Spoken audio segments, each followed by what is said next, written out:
Hello there you guys, welcome to another of my videos. Going to be giving you my predicted 11 for Manchester United's game against Newcastle this Saturday. So I'm going to go with the 4-2-3-1 formation. In goal, David De Gea. David De Gea did very well in goal in the game against Wolves before the international break. He made a straightforward save to deny Raul Jimenez, and he made a double save to deny Romain Saiz. De Gea has been in goal for our first 3 league games. We know De Gea is staying at Manchester United for this season, because earlier on in the summer De Gea decided to cut short his holiday by 2 weeks to fight for the starting place, and he came out and said that he's determined to fight for his future.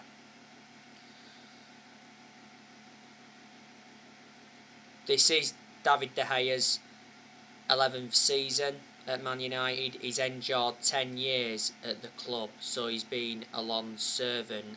He's been with us since the Ferguson era.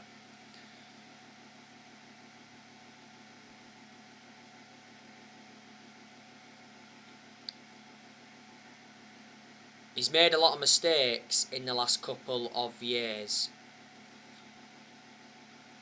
but a few years ago he was regarded as the best goalkeeper in the world. He's made over 500 appearances for Man United in all competitions, and he's won everything domestically at the club.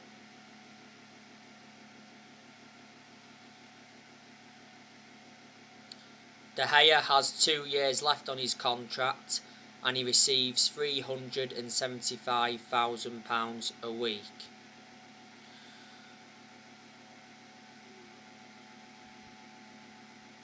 The 2 centre-halves, Varane and Harry Maguire. Raphael Varane did very well on his debut against Wolves before the international break. He made some key clearances and he looked well composed.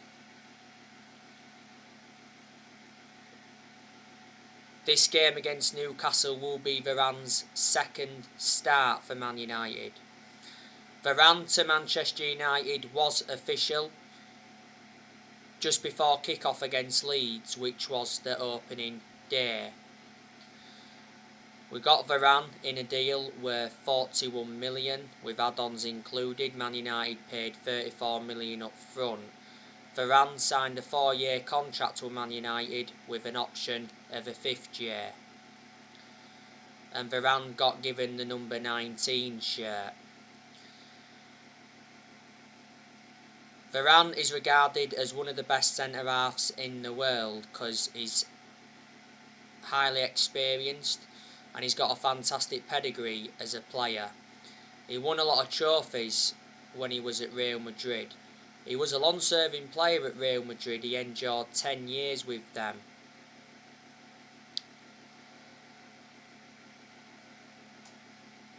Harry Maguire,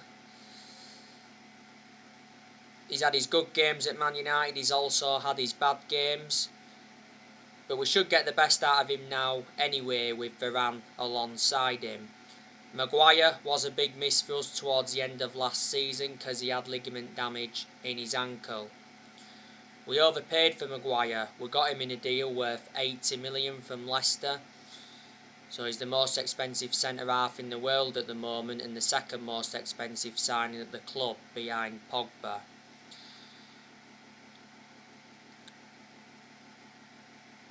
At right back, I'm going to go with Wan-Bissaka. Wan-Bissaka is one of the best right backs we've had since Gary Neville. Defensively, he's always been superb. There's aspects of his game that I've got to improve, I think. and Wan-Bissaka's got to show more attacking intent. His crossing's got to get better, and I think his positioning needs to improve. This is his third full season at Man United. We got him for 50 million from Crystal Palace back in the summer of 2019. Left back, Luke Shaw. I think Luke Shaw's enjoyed a pretty good start to this season. Shaw was superb last season. In fact, last season Luke Shaw was the best left back in the Premier League. Luke Shaw's been our first choice left back for a while and still remains our first choice left back, despite the arrival of Tellez. Shaw's had a good career at Man United despite the injuries he's sustained. Shaw's been at Man United now for like 7 years, so he's been a long-serving player. We are in the process of extending Luke Shaw's contract.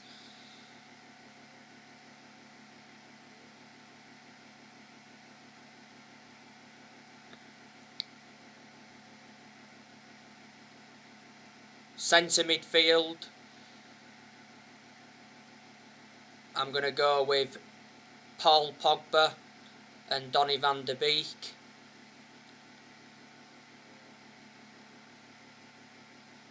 Paul Pogba has enjoyed a good start to this season.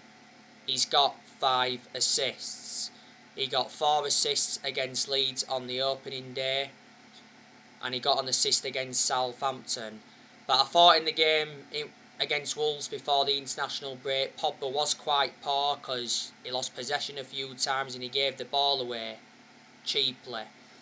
But he did improve when Cavani came on against Wolves. Pogba produced good performances for Man United towards the end of last season, but at one point last season he was out with a thigh injury for a while and he sustained some ankle injuries at Man United.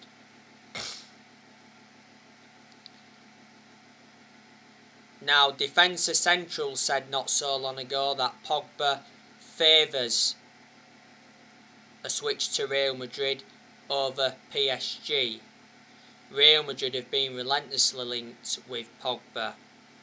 Don't forget Real Madrid signed Eduardo Camavinga in the summer transfer window. Pogba spoke about Real Madrid a couple of years ago, didn't he? And Zinedine Zidane. A report by 2O Sports said the other week that Juventus want to re-sign Pogba next summer. He did enjoy 4 good years with Juventus before he rejoined Man United. Was it before the start of this season? It said that Pogba's set to join PSG on a free next summer, because PSG are pushing to sign Pogba next summer. And he said PSG are prepared to offer Pogba £510,000 a week in wages to prize him away from Man United. PSG couldn't get him in the summer transfer window because they got Lionel Messi. Reports came out the other week saying that Pogba is increasingly likely to sign a new contract to stay at Man United, reflecting on our summer transfer business. And I think with us getting Ronaldo back, that should persuade Pogba to stay. Pogba's current contract expires next summer. And Sky Sports News did say that Pogba's very likely to leave Man United on a free. But Solskjaer did mention that he's not worried about Pogba's contract situation. A few weeks ago he mentioned that talks are ongoing with Pogba's representatives. Well, before the start of the season, Pogba rejected a new Man United contract. But Sky Sports came out and says that Pogba sees a long-term future at Man United but may wait on the contract extension. Pogba's agent, Mino Raiola, has been working hard to get Pogba out of the club. He's done a lot of talking. He made an announcement back in December last year regarding Pogba. He said Pogba's career at Man United was over. He mentioned that he was unhappy and he asked to leave and he had no intentions of extending his contract. We're very critical of Mino Raiola because Mino Raiola doesn't have a good relationship with the club. This is Pogba's 6th season at Man United since he rejoined. He's won 3 trophies at the club so far, and we paid 89 million for him, so reflecting on that, is our most expensive signing at the moment. We had Pogba when he was a lot younger under the Alex Ferguson era, but had to let him go due to limited appearances. And Van der Beek, like I said to you on the preview, he has to start this game against Newcastle.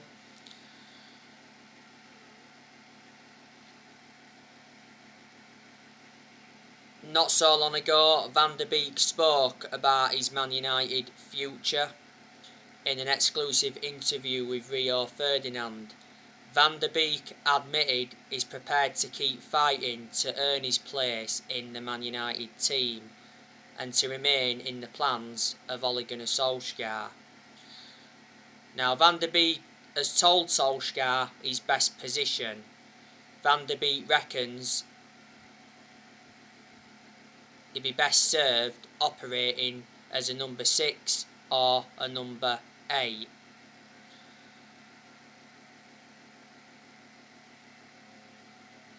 Van der Beek's agent has been doing a lot of talking.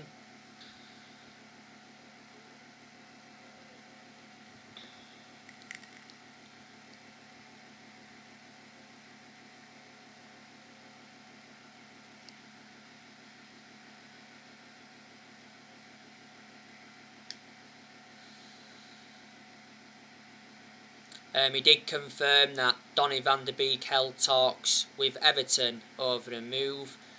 He also mentioned that the return of Ronaldo is bad news for Van der Beek, and he fired a warning shot to Man United, saying play him in the Premier League or lose him. Was it last week?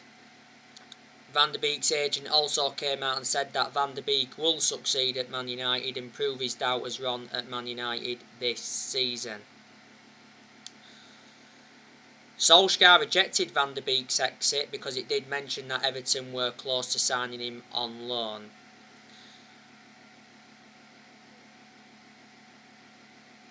Now, ahead of Pogba and Van der Beek, I'm going to go with Bruno Fernandez.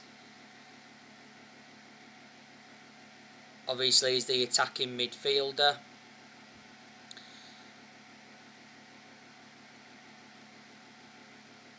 Bruno Fernandez was pretty average against Wolves before the international break, weren't great against Southampton, but he was very good against Leeds on the opening day because he got his first Manchester United hat-trick.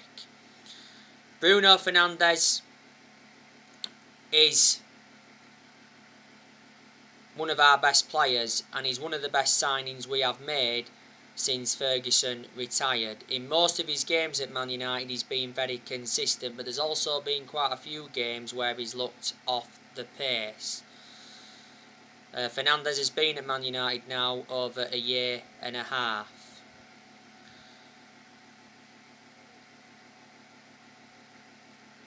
Earlier on this season, Bruno Fernandez says he does not want to leave the club. He's happy to stay at Old Trafford as contract talks go on. Solskjaer did mention he wants a new contract for Fernandez. Fernandez has got a contract with Man United till 2025. There's an option of a further 12 months. Last season, Bruno Fernandez won Player of the Year, and he's won Player of the Month quite a few times, reflecting on his good performances. We got Fernandez from Sporting Lisbon back in January 2020.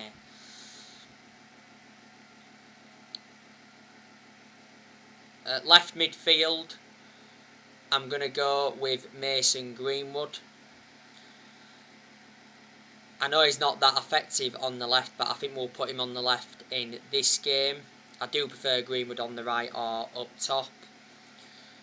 Greenwood has enjoyed a good start to this season. He's got 3 goals in our first 3 league games. And Greenwood has been an absolute revelation since he broke into our senior squad. He did go a long time though without scoring at one point. Greenwood made his senior debut for Man United back in 2019. He's been a United player since the age of 7, so he's been part of the club for a long time. And last season, Greenwood signed a new 4-year contract. But he deserved the new contract, reflecting on his good performances.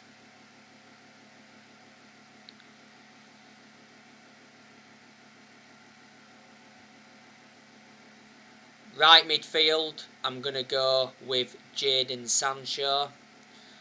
Jadon Sancho is expected to be fit for this game. Jadon Sancho has recently been out with a knock. Sancho did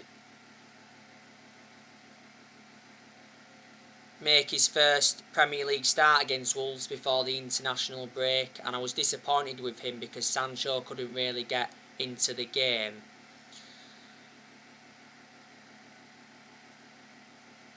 Sancho to Man United was confirmed on the 23rd of July. We got him in a deal worth £78 million with add-ons included. Sancho's got a contract with Man United till June 2026. There's an option of a further year. And like I mentioned, I think Sancho will do well at Man United, providing that Solskjaer uses him right.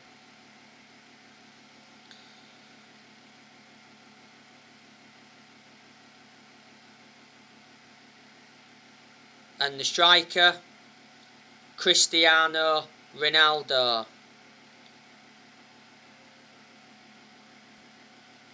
I'm expecting Ronaldo to make his debut in this game.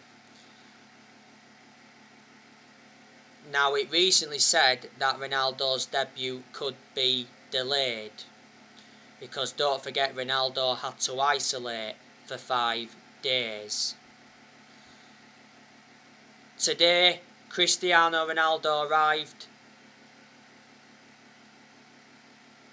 for Man United training in his 170,000 Lamborghini. So he stepped up his training. Yesterday, Ronaldo trained with the team at Carrington, and he reunited with Ole Gunnar Solskjaer at Carrington.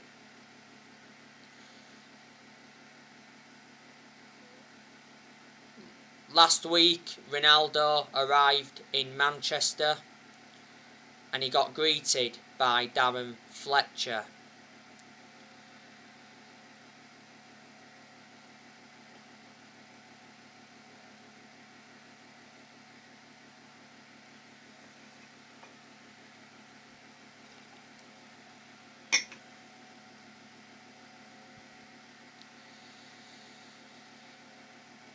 Last week, Ronaldo praised Edinson Cavani's incredible gesture after shirt number swap.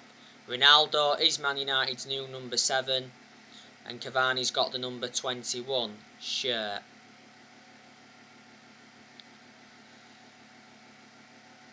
Ronaldo gave his first interview last week and he mentioned that I'm very happy to be back home after 12 years. Ronaldo's made it clear to Solskjaer that he's returned to win trophies. Ronaldo has told his new Man United teammates that he wants the Premier League this season.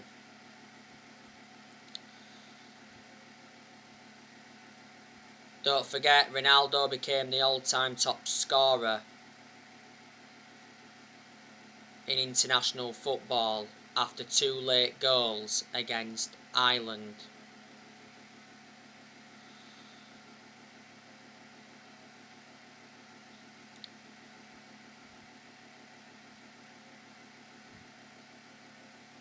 The other week, Ronaldo officially signed for Manchester United on a 2-year contract with an option of a 3rd year. Ronaldo will receive 480 grand a week, so he will be the highest earner at Old Trafford.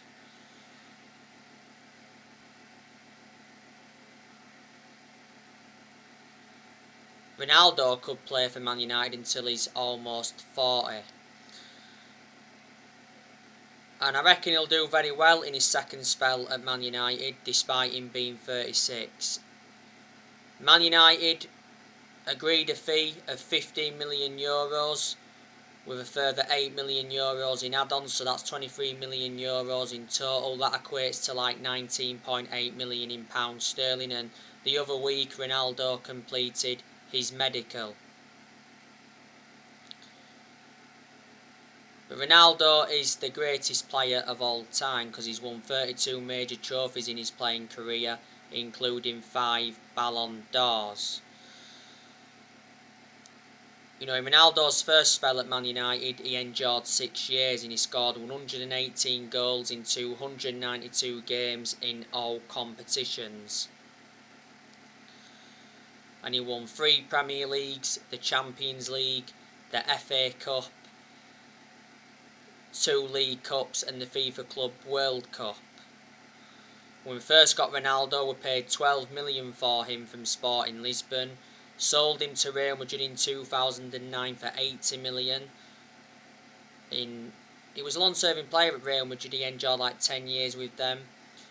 And Juventus got him in 2018 for 88 million. He enjoyed 3 years at Juventus. His current contract at Juventus was due to expire next year.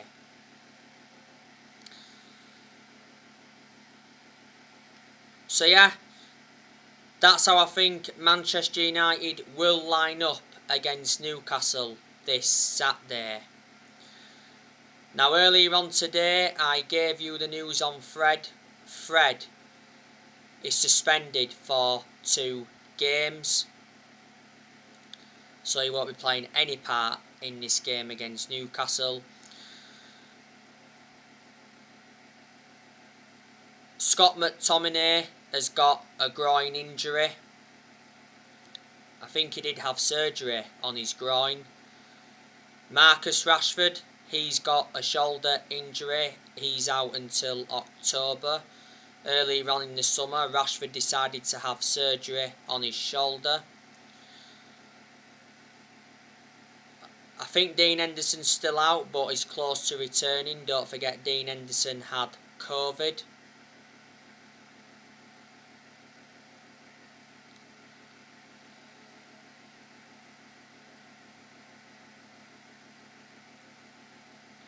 Alex Telles, he has been out. I think he has returned to training. Telles sustained an injury in training before the start of the season. Eric Bailly has been out due to personal reasons. I think Elanga's also out due to personal reasons.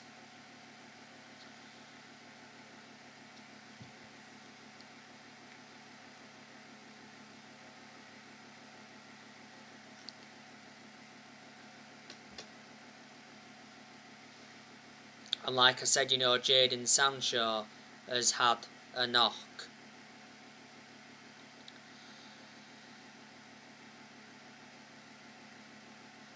So there you go. This game against Newcastle is our second home game this season.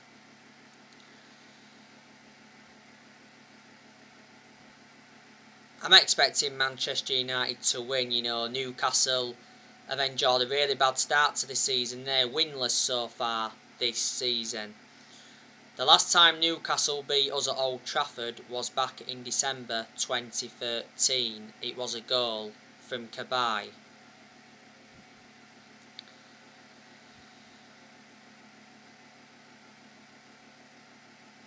Newcastle's current manager is Steve Bruce.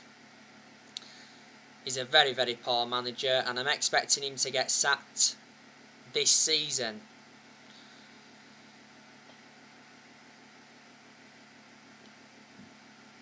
At one point, Newcastle had Rafa Benitez, and there was actually consistent when they had him, but Rafa Benitez resigned, and I think a lot of Newcastle fans wish he had have stayed.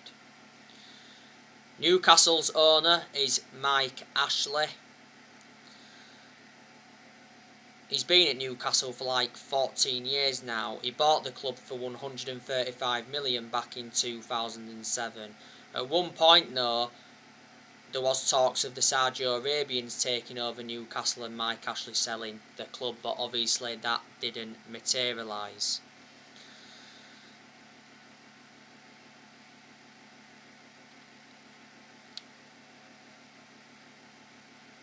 One of Newcastle's key players is Alan Saint-Maximin. I think he'll be in contention to play in this game. Newcastle have got Callum Wilson. He's quite good. I think they got him from Bournemouth. Callum Wilson's actually out with injury. They've also got Ryan Fraser. I think they got him from Bournemouth.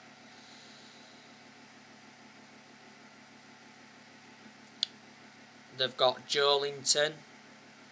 They've got Dwight Gale.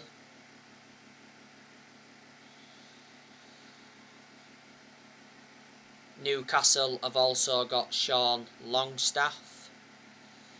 He's a decent midfielder, to be fair. I think he'll be involved in this game. Newcastle have also got Anderson. He's actually out with injury at the moment. Hayden, he's quite good, but he's out with injury. Newcastle also have John Joe Shelby. He's been out with injury. Dummett, he's out with injury. Dubravka, he's out with injury. Newcastle have got Matt Ritchie and Kieran Clark and Lascelles. They've got Jamal Lewis. They've got Joseph Willock. Jeff Henrick. Manquillo. Fernandez. I think Newcastle's first choice goalkeeper is Darlow, but he's been unavailable because he's had COVID. Has he still got COVID now? I'm not sure.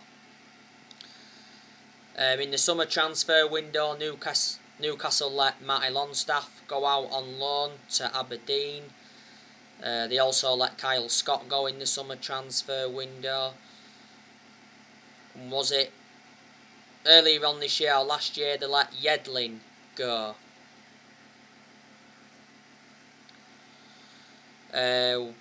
Last season we beat Newcastle at Old Trafford 3-1 and we're beating them 4-1 at St James's Park last season. But yeah, it's match day 4. So far this season we have registered 7 points from our first 3 league games. So we've won 2 and we've drawn 1. We are sitting 3rd in the Premier League at the moment.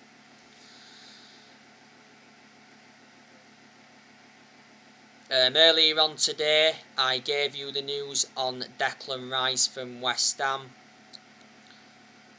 Solskjaer's confident on Declan Rice. Man United have identified Declan Rice as a prime midfield transfer target for next summer. Rice is likely to leave West Ham next summer as he targets a club offering Champions League football. Chelsea are not in for him now, they're looking at other targets, so that's handed Man United a boost. I think Declan Rice's price tag is 80 million. When the summer transfer window was open, it mentioned that Solskjaer still wants him, and Declan Rice mentioned that he was unhappy with West Ham's 100 million price tag. Rice has rejected quite a few contract offers at West Ham. He's got 3 years left on his current contract at West Ham. But we did go in for quite a few midfielders in the summer transfer window, didn't we? We went in for Saul Niguez. Obviously Chelsea ended up getting him on loan. We went in for Eduardo Camavinga, didn't get him because Real Madrid signed him. We also went in for Ruben Neves. You know, Fabrizio Romano mentioned on deadline day that Ruben Neves was only Man United's midfield option. But there was no current agreement with Wolves. The price tag of Ruben Neves is 35 million. He receives £50,000 a week, and Neves can be deployed as a centre midfielder or a centre defensive midfielder. So there you go. But I was disappointed that we didn't sign a midfielder in the summer transfer window.